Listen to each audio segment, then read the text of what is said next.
Hi అండి, good evening. ఈ కాయలు చూడండి ఎంత బాగున్నాయో, ఆరెంజ్ కలర్లో. ఇవైతే తెల్ల పోకలండి.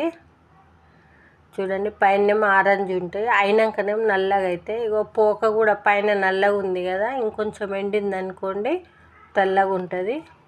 కోతులు అయితే మస్తు కోతులు వచ్చి అసలు రాలిపోయి ఈసారి అయితే ఎక్కుతలేవు అసలు కోతులు, ఎందుకో ఏమో.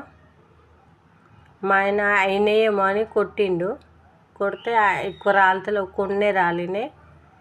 ఆరెంజ్ కలర్లో ఉన్న కాయలు కొంచెం బ్లాక్గా రావాలి, బ్లాక్ వస్తే మొత్తం ఎండినట్టు.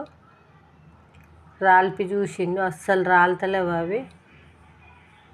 చూడండి, ఫస్ట్ టైం నా వీడియోలు చూసేవాళ్ళు please subscribe my channel, like ఇవ్వండి, షేర్ చేయండి, నా వీడియోలు ఎలా ఉన్నాయో కామెంట్ చేయండి. చూసారా, పోక ఒలిసినాక మాత్రం ఇంకో ఇట్లున్నాయండి, చూసారుగా, భలే ఉంటాయి.